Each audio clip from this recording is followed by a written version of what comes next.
Subscribe now and press the bell icon. Never miss an update.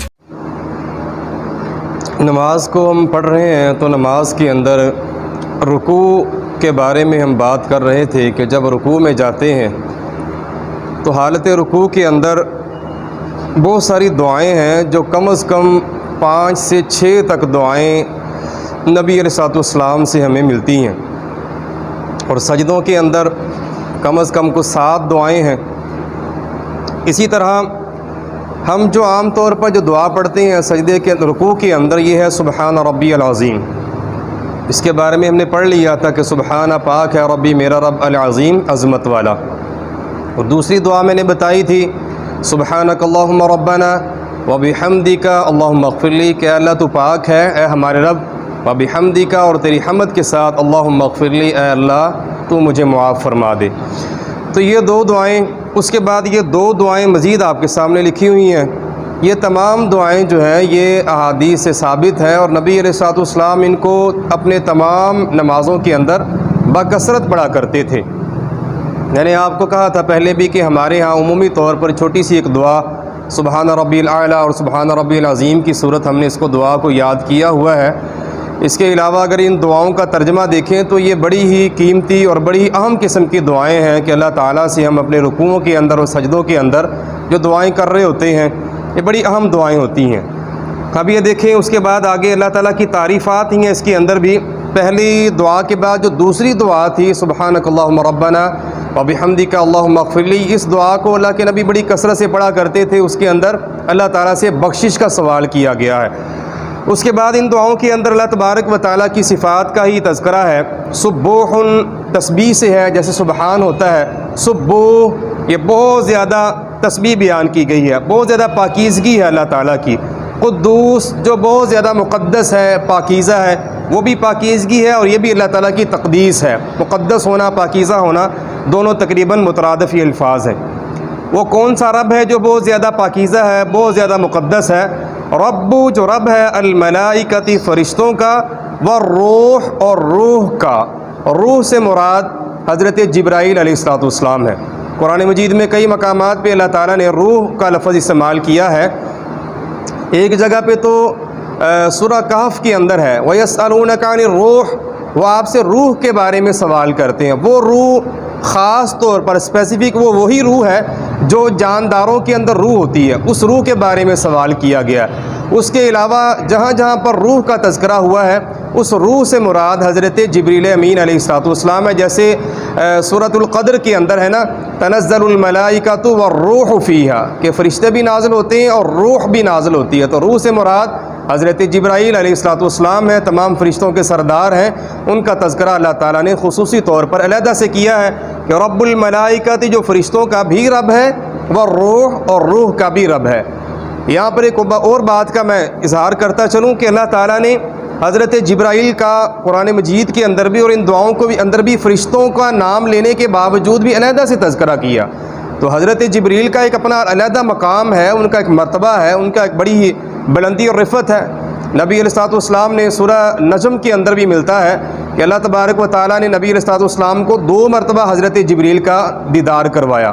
تو حضرت جبریل کو نبی علیہ السلام فرماتے ہیں جب میں نے دیکھا تو آسمان کے اوپر انہوں نے اپنے پروں کو پھیلایا ہوا تھا، اور پورے آسمان پہ ان کے پر پھیلے ہوئے تھے، اور میں نے دیکھا ان کے 600 پر تھے، اور ان کے اندر قیمتی سے قیمتی یاقوت، مرجان، موتی اور ہیرے یا لالو جواہر وغیرہ ہیں وہ ان کے اندر سے ٹپک رہے تھے۔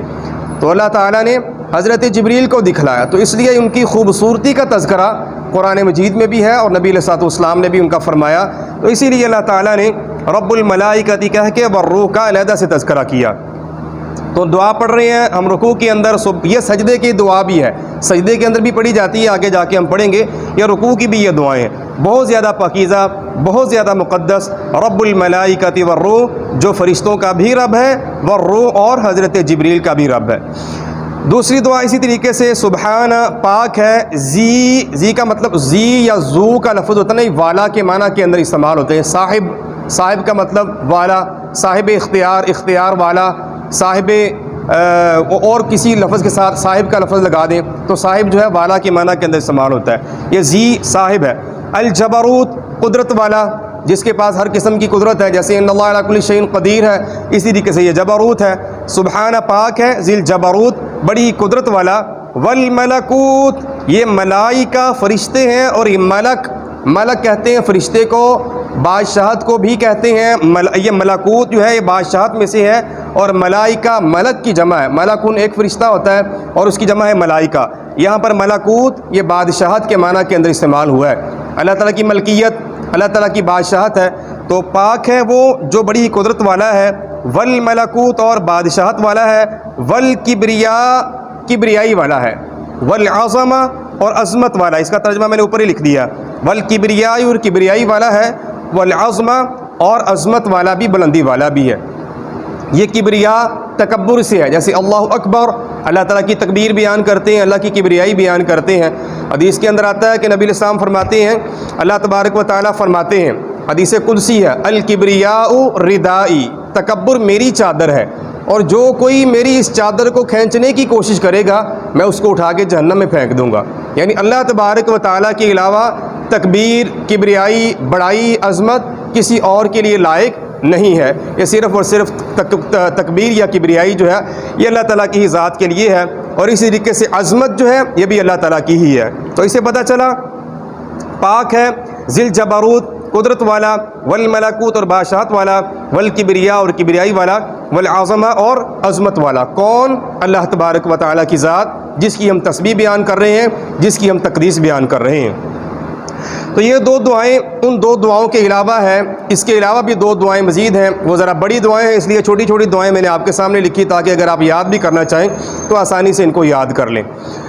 رکوع اور سجدے کے اندر نبی علیہ السلام کی حدیث ہے، الا وانی نہیت ان اقرأ القرآن فی الرکوع والسجود، کہ خبردار مجھے رکوع اور سجدوں کے اندر قرآن کی تلاوت کرنے سے منع کیا گیا ہے۔ تو رکوع اور سجدوں کے اندر قرآن کی تلاوت نہیں کی جاتی۔ ہاں ایک روایت کے اندر یہ ضرور آتا ہے کہ نبی علیہ السلام نے قرآن مجید کی ایک آیت ہے، ان تعذبہم فانہم عبادک وان تغفر لہم فانک انت العزیز الحکیم، اس طریقے سے وہ آیت ہے۔ تو اللہ اگر تو ان کو عذاب دے گا تو یہ تیرے ہی بندے ہیں، نبی علیہ السلام یہ اللہ تعالیٰ سے دعا کر رہے ہیں، اللہ تو اگر ان کو عذاب دے گا تو یہ تیرے ہی بندے ہیں، اگر تو ان کو بخش دے گا تو بڑی عظمت والا ہے۔ اسی طریقے سے آگے آیت کا وہ ٹکڑا مکمل ہوتا ہے۔ تو یہ آیت کریمہ صحابی رسول حضرت ابو ذر رضی اللہ تعالیٰ عنہ فرماتے ہیں کہ میں نے نبی علیہ السلام کو دیکھا کہ اللہ کے نبی نے رکوع ساری رات اپنے قیام کے اندر بھی اس آیت کریمہ کو بڑی کثرت کے ساتھ پڑھا، اور رکوعوں کے اندر بھی پڑھتے رہے، اور سجدوں کے اندر بھی اس آیت مبارکہ کو پڑھتے رہے۔ یہ آیت بطور دعا پڑھتے رہے تھے، بطور تلاوت نہیں پڑھا تھا، اس بات کو ذہن میں رکھیے۔ اس آیت کریمہ سے علماء نے استدلال یہ لیا ہے کہ اگر رکوع اور سجدوں کے اندر ان دعاؤں کے علاوہ، یہ دعائیں پڑھنے کے بعد مسنون دعائیں نا، پہلی دعائیں یہ ہیں، ان کے علاوہ اگر کوئی دعا مانگنا چاہے تو قرآن مجید کی کسی بھی دعا کو بطور دعا پڑھ سکتا ہے، بطور تلاوت نہیں پڑھ سکتا، یعنی تلاوت نہیں کرنی۔ اگر کوئی دعا ہے ربنا ظلمنا انفسنا ربنا آتنا فی الدنیا، اسی طریقے سے دیگر دعائیں ہیں ربنا لا تؤاخذنا ربنا اغفر لنا وغیرہ وغیرہ، ان دعاؤں کو ہم پڑھ سکتے ہیں بطور دعا۔ قرآن کی آیات ہیں رکوع اور سجدوں کے اندر، اور احادیث کے اندر واضح طور پر آتا ہے کہ نبی علیہ السلام نے فرمایا سجدے کے اندر بندہ اللہ تبارک و تعالیٰ کے زیادہ قریب ہوتا ہے، اس لیے بندے کو چاہیے کہ اللہ تعالیٰ سے دعا کرے زیادہ سے زیادہ۔ تو ان دعاؤں کو ہم سجدوں کے اندر پڑھ سکتے ہیں، یہ دعائیں بھی اور ان کے علاوہ قرآنی دعائیں یا دیگر دعاؤں کو بھی۔